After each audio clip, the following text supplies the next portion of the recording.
नमस्ते जी। 73वीं श्रव्य कणिका सत्यार्थ प्रकाश स्वाध्याय एवं प्रवचन माला। आप सभी धर्म प्रेमी स्वाध्यायशील महानुभावों का हार्दिक स्वागत है।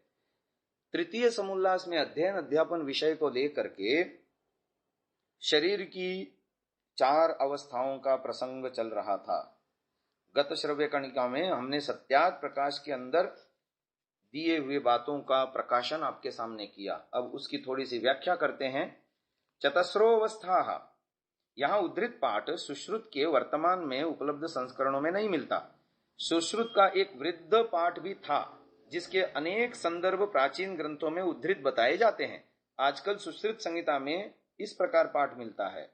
वयस्तु त्रिविधम बाल्यम मध्यम वृद्धमिति तत्रो न षोडश वर्षा बालाः तेऽपि त्रिविधाः क्षीरपाः क्षीरान्नादा अन्नादा इति तेषु संवत्सराः क्षीरपा द्विसंवत्सराः क्षीरान्नादाः परदोन्नादाः इति षोडश सप्तत्योत्तरन्तरे मध्ये वयः तस्य विकल्पो वृद्धिर्यौवनं संपूर्णता हानिरिति तत्र आविंशतेर्वृद्धिः आत्रिंशतो यौवनम् आचत्वारिंशतः सर्वधात्विन्द्रियबलवीर्य संपूर्णता अत ऊर्ध्वमिषत् परिहानिर्यावत् सप्ततिरिति सप्ततेरूर्ध्वं क्षीयमाण धात्वीन्द्रियबलवीर्योत्साह मन्यहन्यनि वलिपलितखलित अजुष्टं काश श्वास प्रभृति रूपद्रव वैरभीयमानं सर्वक्रियासु असमर्थं जीर्णागारमिव अभिवृष्टमवसीदन्तं वृद्धमाचक्षते। अर्थात वयः 3 प्रकार का होता है। एक बाल्य, मध्य और वृद्ध। उनमें से 16 वर्ष से न्यून वय वाले बालक होते हैं। उनमें भी 3 भेद हैं। एक क्षीरप, केवल दूध पीने वाले। दूसरे क्षीरान्नाद, दूध और अन्न खाने वाले। तीसरा अन्नाद, केवल अन्न खाने वाले। 1 वर्ष की आयु वाले क्षीरप, 2 वर्ष वाले क्षीरान्नाद और इससे आगे अन्नाद होते हैं। 16 और 17 वर्षों के बीच मध्य वय होता है। उसके भी 4 भेद हैं। एक वृद्धि, दूसरा यौवन, संपूर्णता तथा हानि। उनमें 20 वर्ष तक वृद्धि, 30 वर्ष तक यौवन, 40 वर्ष तक सब धातुओं इंद्रियों के बल और वीर्य की पूर्णता। इसके बाद 70 वर्ष की आयु तक कुछ कुछ घटती। 70 वर्ष के बाद वृद्ध कहता है। उस अवस्था में धातुओं इंद्रियों के बल वीर्य तथा उत्साह क्षीण हो रहे होते हैं। प्रतिदिन झुर्रियां, सफेद बाल तथा गंजापन बढ़ता है। खांसी, दमा आदि उपद्रवों से परेशान रहता है। सभी इंद्रियों की क्रियाओं में असमर्थ, पुराने घर की भांति, बरस चुके बादल की भांति नष्ट हो जाता है। अब वर्तमान जो सूत्र स्थान संस्करणों में शरीर की अवस्थाओं का वर्णन मिलता है इस प्रकार।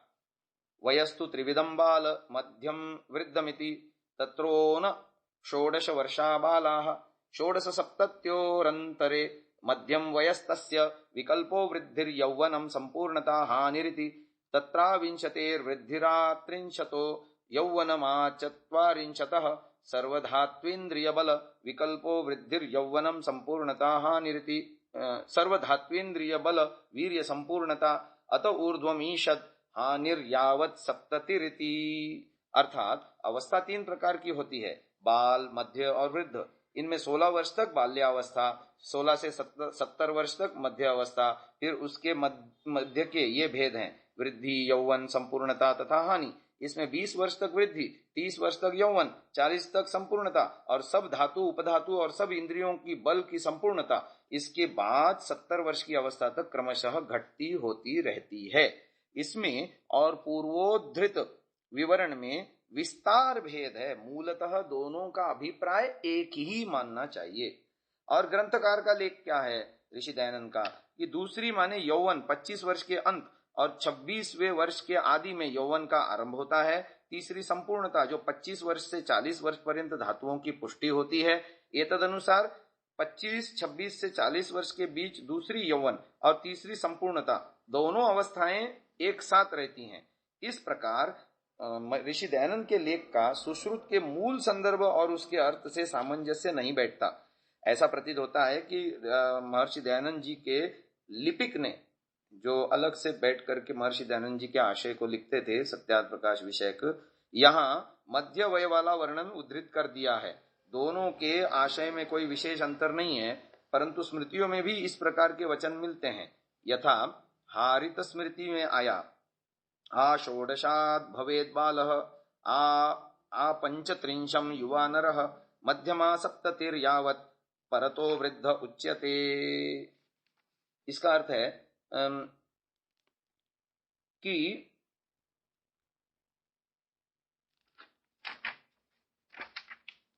इसे इस प्रकार समझना चाहिए कि ग्रंथकार ने शरीर की मध्यकालिक अवस्था का यह विभाजन वैवाहिक उपयोगिता की दृष्टि से किया। उनके द्वारा किए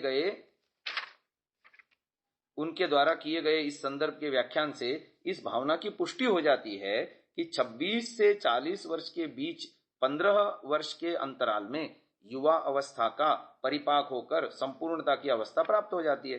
तदनंतर धीरे धीरे शरीर की शक्ति की क्षीणता आरंभ हो जाती है। यही किंचित परिहानि की अवस्था है। यह विभाजन वैवाहिक उपयोगिता की दृष्टि से किया गया है। इसकी पुष्टि अगले संदर्भ तथा उसके विवेचन से भी हो सकती है। ब्रह्मचर्य के प्रसंग में प्रथम संस्करण में थोड़ा इतना और विशेष लिखा है कि 25 से 30 वर्ष तक न्यून से न्यून ब्रह्मचर्य का नियम है। इससे न्यून ब्रह्मचर्य का नियम कभी न होना चाहिए। जो कोई इससे न्यून करेगा वह सदा रोगी, भ्रष्ट बुद्धि, विद्याहीन, कुत्सित कर्मकारी ही होगा, क्योंकि जिसके धातुओं की क्षीणता और विषमता शरीर में होगी उस मनुष्य को किसी रीति से सुख न होगा। और कन्याओं का 20 से 24 वर्ष तक उत्तम ब्रह्मचर्य आश्रम है। 16 से आगे 20 वर्ष तक मध्यम ब्रह्मचर्य आश्रम काल है और 16 वर्ष से 17 या 18 वर्ष तक अधम ब्रह्मचर्य का काल है। 16 वर्ष से न्यून कन्याओं का ब्रह्मचर्य कभी न होना चाहिए।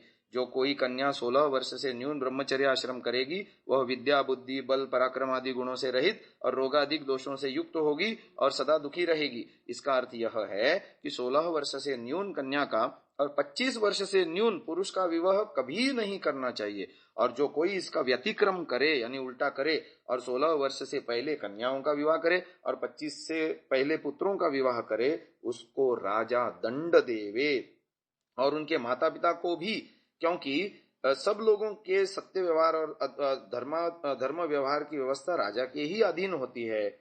जिस देश का जो राजा होए उसी को यह व्यवस्था और पालना करनी चाहिए।